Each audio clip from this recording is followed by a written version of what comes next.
الحمد للہ رب العالمین والصلاة والسلام علی رسولہ الکریم وعلی آلہ وصحبہ اجمعین ومن تبعہم بإحسان الی یوم الدین اما بعد۔ آج کا جو موضوع ہے تفسیر موضوعی کے اس پیریڈ میں، وہ موضوع ہے ملکیت۔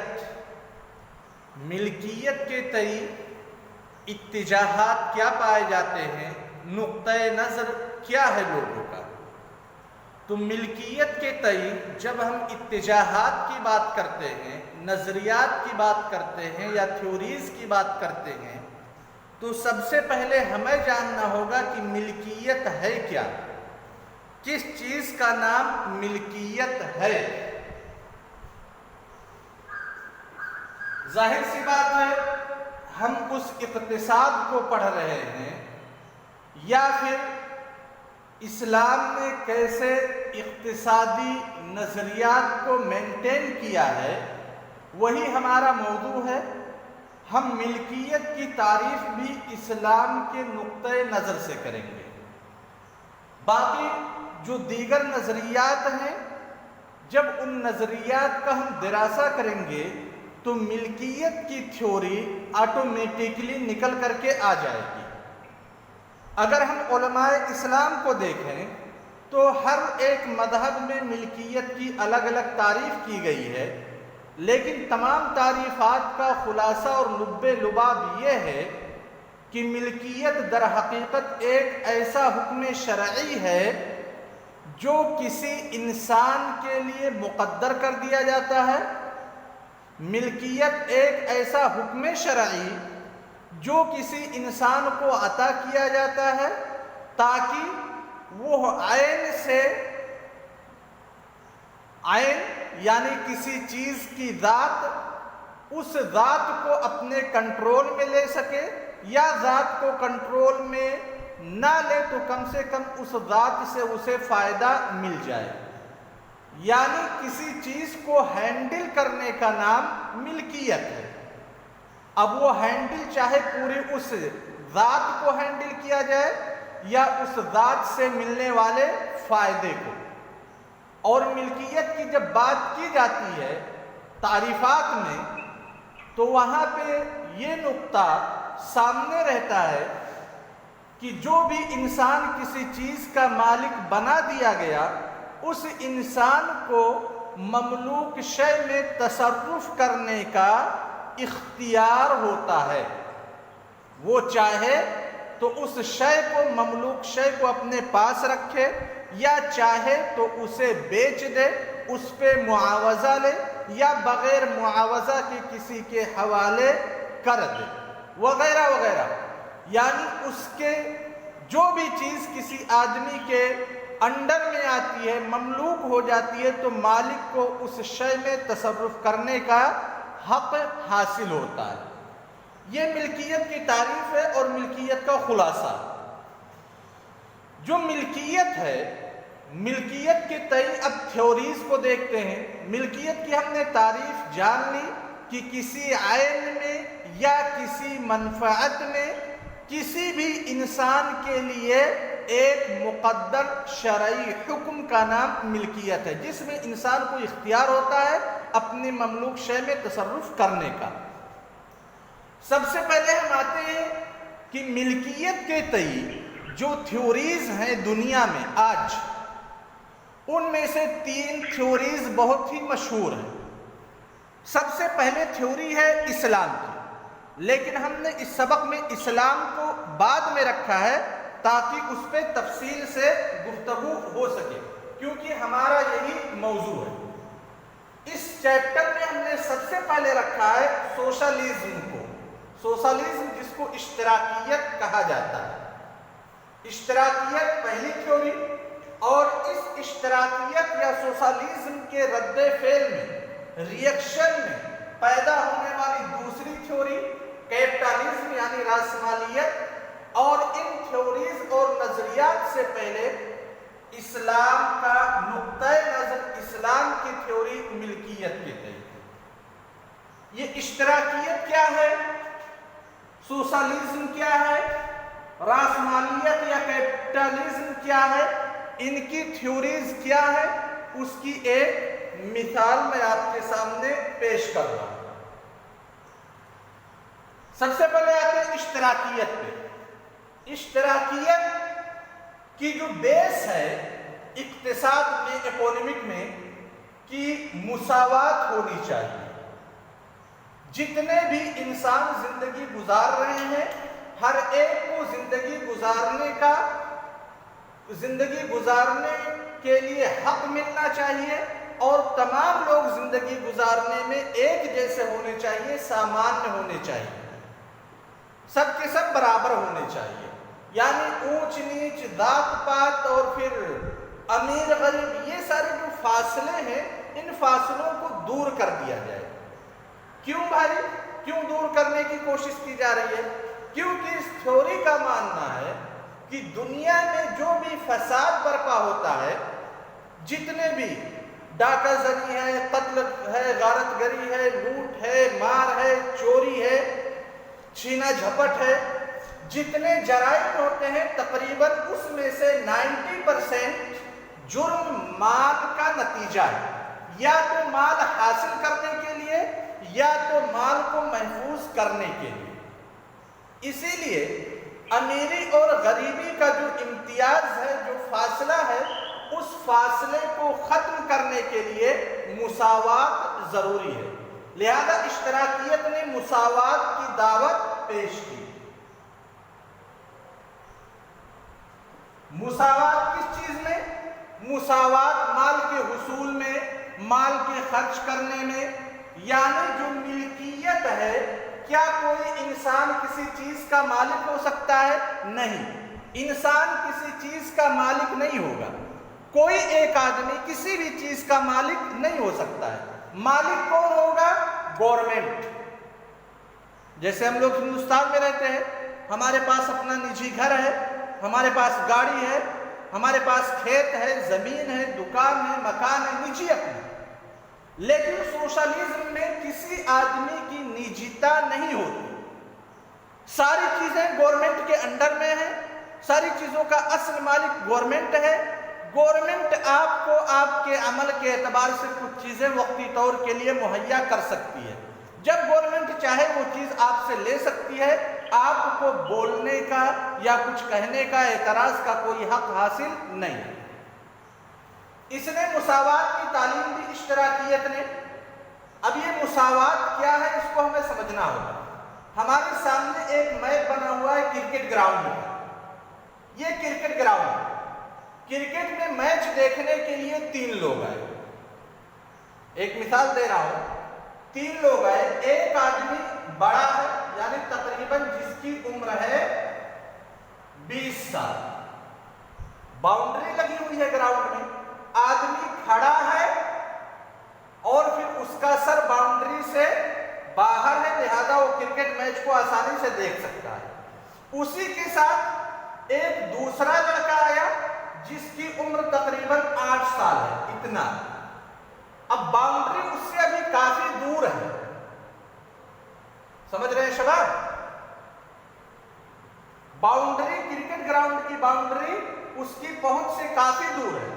ایک تیسرا لڑکا آیا جس کی عمر ہے تقریباً 14 سال، وہ بھی کرکٹ میچ دیکھنا چاہتا ہے، لیکن باؤنڈری اونچی ہونے کی وجہ سے کرکٹ میچ آسانی سے نہیں دیکھ پا رہا ہے۔ لہذا مساوات کا طریقہ یہ ہے کہ اب یہ چھوٹا بچہ بھی کرکٹ میچ دیکھنے کی خواہش رکھتا ہے، جس کی عمر 8 سال ہے، یہ 14 سال کا بچہ بھی کرکٹ میچ دیکھنے کا شوق رکھتا ہے، ایک 20 سال کا لڑکا بھی۔ لہذا مساوات کا طریقہ یہ ہے کہ اس کے نیچے 14 سال والے لڑکے کے نیچے کوئی تخت یا کوئی چیز رکھ دی جائے جس سے اس کی ہائٹ اوپر ہو جائے اور یہ کرکٹ میچ کا لطف لے سکے۔